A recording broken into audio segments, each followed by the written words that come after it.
Si llegaste hasta aquí buscando entender cómo una de las voces más grandes de la música en español terminó siendo escuchada hasta destruirse, este es el lugar correcto. José José no fue solo un cantante exitoso. Fue un fenómeno emocional. Una voz que parecía cargada de dolor incluso cuando cantaba al amor, una presencia que transmitía fragilidad aún en la cima del aplauso. Desde el principio, su historia estuvo marcada por una paradoja que nunca lo abandonó. Cuanto más lo escuchaban, más se perdía a sí mismo. Nació en un entorno donde la música no era un lujo ni un pasatiempo, sino una obligación moral. Su padre, tenor de formación clásica, creía en la disciplina como única vía hacia la grandeza. En casa no se celebraba el talento, se exigía. La música no era refugio, era examen constante. Desde niño, José aprendió que fallar no era una opción y que la voz no le pertenecía del todo, sino que debía estar al servicio de algo más grande, más rígido, más severo. Ese aprendizaje temprano dejó una huella profunda. José creció con una necesidad constante de aprobación, con una sensibilidad extrema al juicio externo y con una relación ambigua con su propio don. Cantaba bien, demasiado bien, pero no parecía disfrutarlo del todo. En el fondo, la música no era libertad, era una responsabilidad pesada, casi una condena silenciosa. Cuando el reconocimiento llegó, lo hizo de forma abrumadora. No fue un ascenso gradual, sino una explosión. La industria lo abrazó como a un producto perfecto, una voz limpia, poderosa, cargada de emoción, capaz de llenar auditorios y atravesar generaciones. Cada presentación reforzaba la idea de que José José no podía fallar. No debía fallar. El público no quería al hombre, quería a la voz. Y la voz debía estar siempre disponible. En ese contexto, nadie preguntó si podía soportarlo. La fama llegó acompañada de una exigencia constante. Giras interminables, compromisos sin descanso, entrevistas, grabaciones, presentaciones encadenadas una tras otra. La lógica era simple y cruel. Mientras la voz respondiera, debía seguir sonando. El cuerpo era secundario. La mente, irrelevante. Lo importante era cumplir. José, lejos de resistirse, aceptó ese ritmo como parte natural del éxito. Había aprendido desde niño que detenerse era fracasar. Así que siguió, incluso cuando el cansancio se acumulaba, incluso cuando el desgaste empezaba a notarse. Su voz seguía siendo extraordinaria, pero ya no era indestructible. En paralelo, comenzó a desarrollarse una relación peligrosa con el alcohol. No como un escándalo inmediato, sino como una compañía constante. Un mecanismo de escape silencioso. El alcohol no apareció como exceso público al principio, sino como anestesia privada. Una forma de calmar la ansiedad, de bajar la presión, de soportar la exigencia de ser siempre impecable frente a miles de personas. Con el tiempo, esa dependencia dejó de ser ocasional. Se volvió rutina. Y la rutina empezó a pasar factura. La voz, ese instrumento tan delicado, comenzó a resentirse. No de golpe, sino poco a poco. Cambios sutiles que al principio solo él notaba. Un esfuerzo mayor para alcanzar ciertas notas. Una fatiga que antes no existía. Una recuperación más lenta después de cada presentación. Pero el sistema no estaba diseñado para escuchar advertencias. Cuando alguien vive rodeado de aplausos, las señales de alarma se confunden fácilmente con debilidad. Y José había aprendido a no mostrarse débil. Así comenzó una etapa en la que su carrera avanzaba mientras su salud retrocedía. Cada concierto era una victoria pública y una derrota íntima. El público seguía celebrando, los contratos seguían llegando, y la industria seguía empujando. Nadie quería ser quien apagara esa voz, aunque se estuviera apagando sola. La presión no venía solo de afuera. José también se exigía a sí mismo de forma despiadada. Sabía que su valor estaba atado a su capacidad de cantar como siempre. Temía decepcionar, temía perder su lugar, temía volverse prescindible. En un mundo donde el éxito es frágil, el miedo a desaparecer puede ser más fuerte que el instinto de supervivencia. A medida que los problemas se acumulaban, su entorno comenzó a volverse más complejo. Las relaciones personales se tensaron. Las decisiones importantes empezaron a tomarse lejos de él. Poco a poco, la figura pública creció mientras el control personal se diluía. José seguía siendo la estrella, pero ya no era el dueño de su destino. El alcohol dejó de ser solo una vía de escape y se convirtió en un problema evidente. Según versiones cercanas, afectaba no solo su salud, sino también su capacidad de tomar decisiones claras. En ese punto, la industria ya no veía a un artista vulnerable, sino a un activo que debía seguir funcionando. Mientras pudiera subir al escenario, Todo lo demás parecía negociable. La voz comenzó a mostrar señales más claras de deterioro. Algunas presentaciones ya no sonaban como antes. El esfuerzo era visible. El desgaste, audible. Pero el público, en muchos casos, prefería mirar hacia otro lado. El mito seguía siendo más fuerte que la realidad. José José entró entonces en una espiral peligrosa. Cuanto más fallaba su voz, más necesitaba anestesiar el dolor emocional que eso le provocaba. Y cuanto más se anestesiaba, más dañaba el instrumento que le daba sentido a su vida. Era un círculo cerrado, difícil de romper. En lugar de detenerse, se le exigió adaptarse. Cantar de otra manera. Forzar menos ciertas notas. Ajustar arreglos. Cambiar tonalidades. Soluciones técnicas para un problema profundamente humano. Nadie estaba dispuesto a aceptar que tal vez lo que necesitaba no era un nuevo arreglo, sino silencio. El silencio, sin embargo, era impensable. Detenerse significaba desaparecer. Y desaparecer era el mayor miedo. Con el paso de los años, los problemas de salud se hicieron más complejos. No solo afectaban su voz, sino su bienestar general. La energía ya no era la misma. El desgaste emocional era evidente. Y, aún así, la maquinaria seguía girando.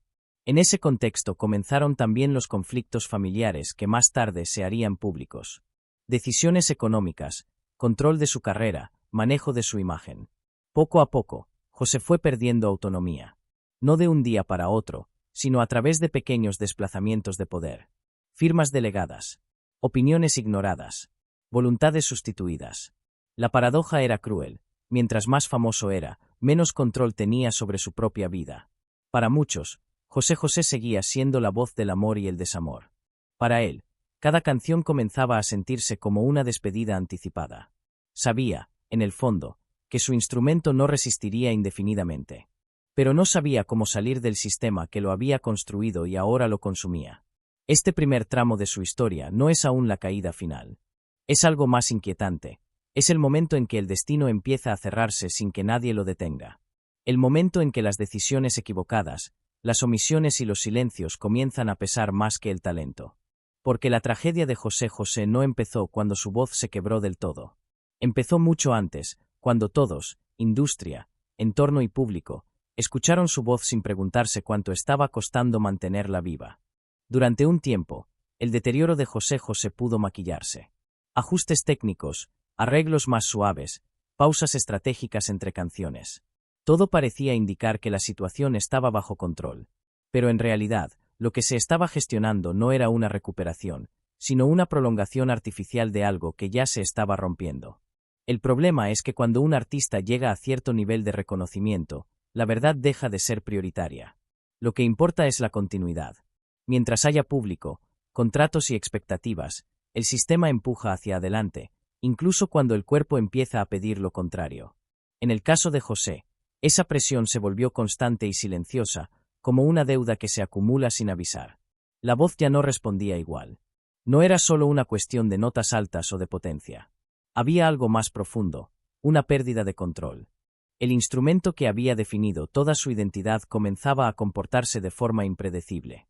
Algunos días funcionaba mejor, otros peor. Esa irregularidad, para alguien que vivía de la perfección, era devastadora. En lugar de detenerse y enfrentar el problema de raíz, el entorno optó por seguir adelante.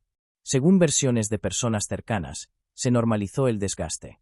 Se hablaba de etapas, de momentos, de adaptaciones naturales con la edad. Nadie quería pronunciar la palabra más peligrosa, límite. José, atrapado entre su miedo a fallar y su dependencia emocional del escenario, aceptó ese relato. Era más fácil creer que todo era temporal que aceptar que algo fundamental se estaba perdiendo. Además, fuera del escenario, su vida personal tampoco ofrecía un refugio estable. Las relaciones sentimentales, marcadas por altibajos, conflictos y rupturas, añadieron otra capa de fragilidad. En ese contexto, el alcohol dejó de ser solo una vía de escape ocasional y pasó a ocupar un lugar central en su rutina. No como espectáculo público, sino como una presencia constante que afectaba su salud física y mental. El cuerpo comenzó a mostrar señales claras de desgaste. Hospitalizaciones, recaídas, advertencias médicas. Cada episodio parecía una llamada de atención, pero nunca lo suficientemente fuerte como para detener la maquinaria completa. Tras cada crisis venía una aparente recuperación, y luego, el regreso al mismo ritmo. El problema no era solo la adicción, sino lo que ésta representaba, una incapacidad creciente para sostener el peso de una vida que ya no controlaba. José no decidía cuándo cantar, cuándo parar, cuándo cuidarse. Las decisiones importantes se tomaban a su alrededor, justificadas siempre en nombre de su carrera. A medida que su salud se volvía más frágil, el control sobre su entorno comenzó a desplazarse. Representantes, familiares, asesores, todos parecían tener una opinión sobre lo que debía hacer. Y, paradójicamente, cuanto más vulnerable se encontraba, menos voz tenía en esas decisiones. La figura pública seguía siendo rentable. La privada, cada vez más frágil. El deterioro vocal ya no podía ocultarse del todo. Algunas presentaciones generaron preocupación entre los seguidores más atentos. No por errores aislados, sino por una sensación general de esfuerzo excesivo. El canto ya no fluía, se forzaba.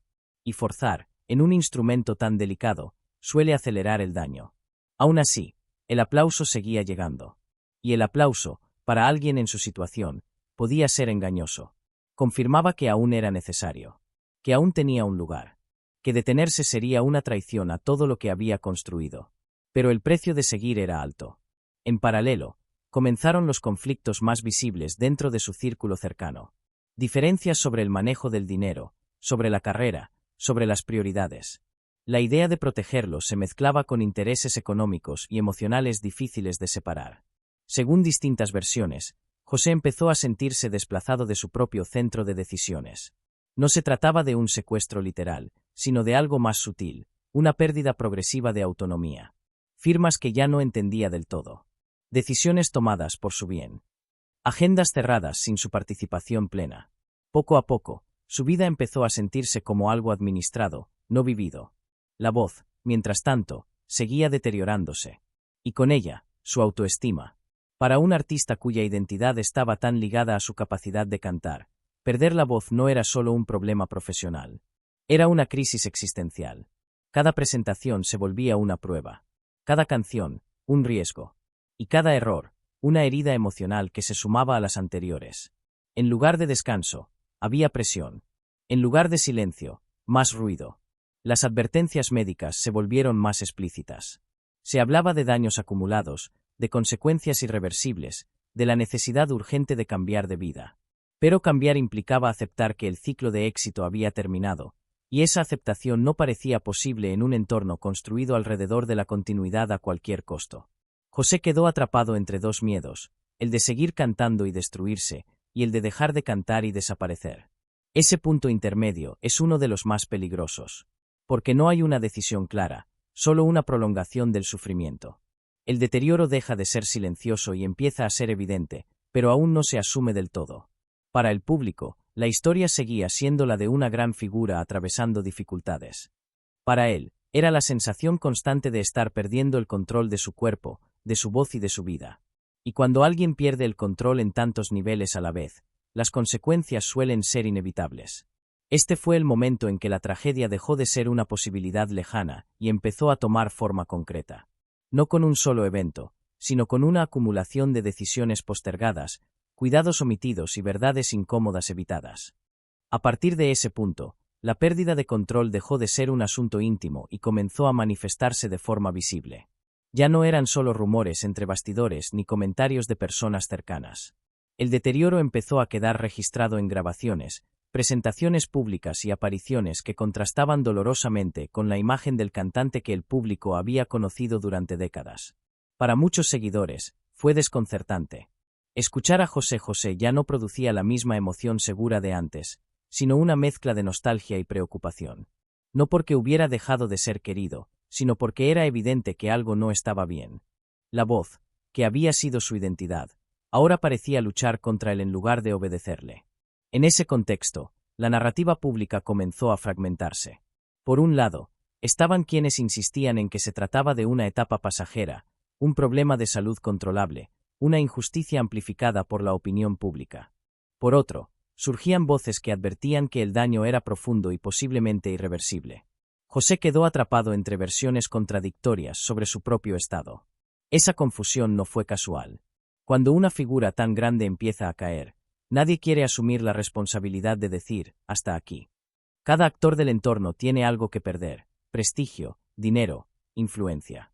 Así, la verdad se diluye entre discursos bien intencionados y silencios estratégicos. Mientras tanto, su salud seguía deteriorándose. No solo la voz, sino el cuerpo en general.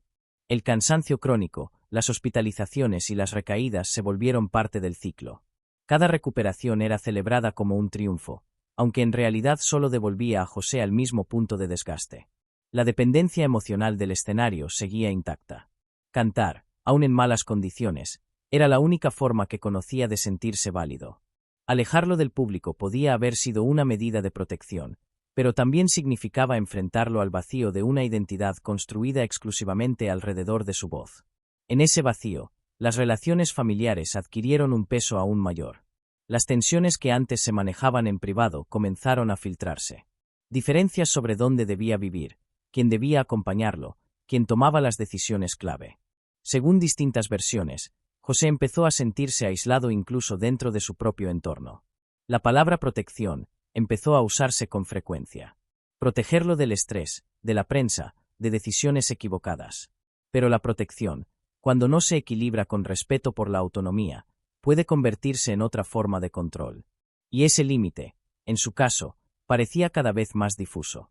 Su traslado a otros países, los cambios repentinos en su círculo cercano y las restricciones en el acceso a él alimentaron una sensación inquietante.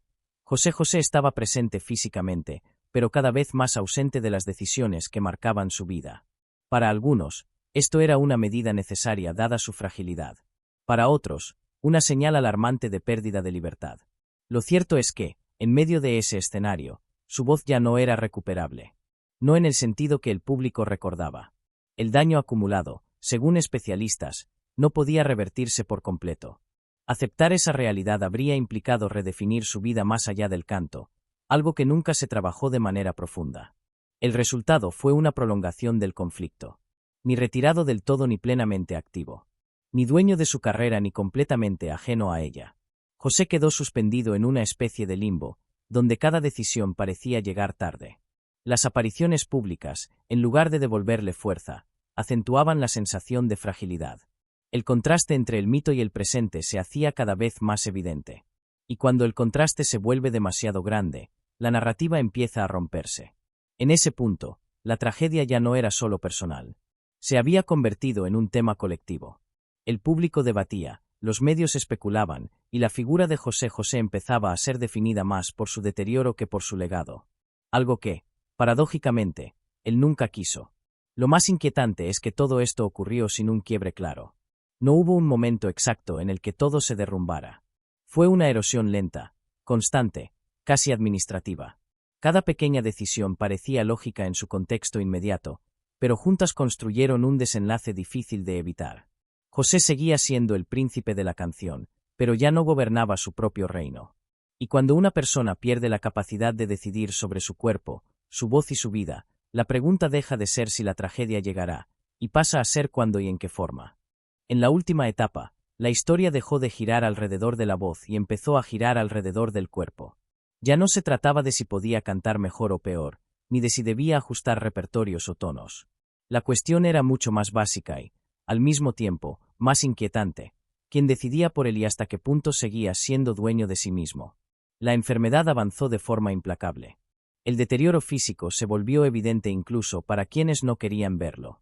La pérdida de peso, la debilidad general, la dificultad para moverse y para expresarse con claridad marcaron una ruptura definitiva con la imagen del artista que había llenado escenarios durante décadas.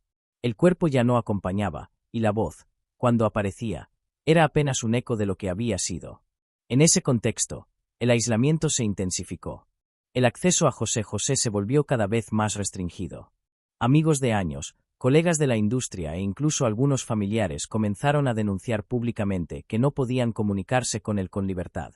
Las versiones eran contradictorias, unos hablaban de protección necesaria, otros, de encierro emocional. Lo cierto es que José ya no era una figura activa en su propia narrativa. Otros hablaban por él. Otros explicaban su estado. Otros decidían cuándo aparecía y cuándo no. Y esa delegación forzada de identidad es una de las formas más silenciosas de despojo. La enfermedad no solo afectó su cuerpo, sino también su capacidad de defenderse, de imponerse, de decir no. En ese punto, la frontera entre el cuidado y el control se volvió peligrosamente borrosa. Según distintas investigaciones y testimonios posteriores, muchas decisiones se tomaron sin que quedara claro hasta qué punto respondían a su voluntad real. Mientras tanto, el conflicto familiar se volvió público y doloroso. Disputas por el manejo de su carrera, por su lugar de residencia, por su atención médica.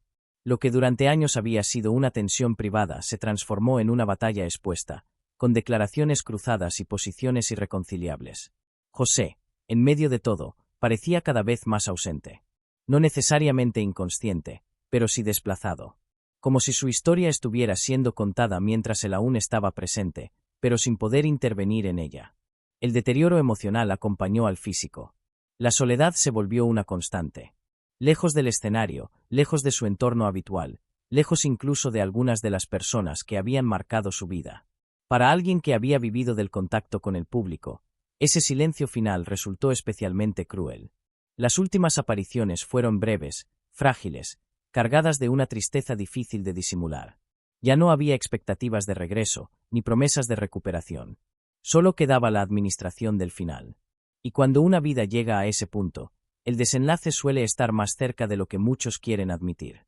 La muerte de José José no fue un evento súbito, sino la culminación de un proceso largo. Un proceso hecho de desgaste, dependencia, decisiones ajenas y una pérdida progresiva de control. No murió en el escenario ni en medio del aplauso, sino después de haber sido lentamente separado de aquello que le daba sentido. Tras su fallecimiento, los conflictos no se cerraron. Al contrario, se intensificaron. Disputas por el cuerpo, por el lugar del descanso final, por la narrativa pública. Incluso después de muerto, José José seguía siendo objeto de disputa, como si nunca hubiera logrado recuperar la paz que se le negó en vida. Ahí es donde la historia adquiere su dimensión más trágica. Porque no se trata solo de una voz perdida, sino de una persona que pasó sus últimos años sin control pleno sobre su destino. Un artista que dio todo lo que tenía, hasta quedarse sin nada que proteger. La pregunta que queda no es únicamente qué le pasó a José José, sino cómo permitimos que alguien llegue a ese punto sin que nadie detenga el proceso. ¿Cuántas decisiones equivocadas, cuántos silencios cómodos y cuántas justificaciones bien intencionadas hicieron falta para que el final fuera inevitable? El legado de José José quedó marcado por una contradicción difícil de resolver.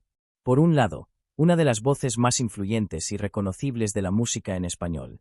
Por otro, una vida que terminó envuelta en conflictos, dependencia y una pérdida progresiva de autonomía que nunca llegó a resolverse del todo. Tras su muerte, la figura pública fue reivindicada con homenajes, reproducciones masivas de sus canciones y discursos que exaltaban su talento. Pero ese reconocimiento póstumo no logró borrar una sensación incómoda.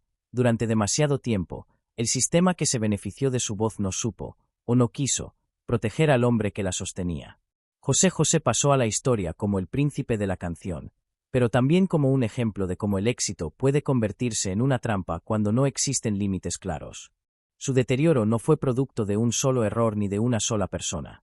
Fue el resultado de una cadena de decisiones, omisiones y dependencias que se reforzaron entre sí. La industria lo empujó a seguir cuando detenerse era necesario. El entorno cercano, en distintos momentos, confundió cuidado con control. Y él mismo, marcado por una vida de exigencia y miedo a desaparecer, no encontró la forma de romper el ciclo a tiempo. Cada parte tuvo responsabilidad, aunque ninguna cargó con ella de forma plena.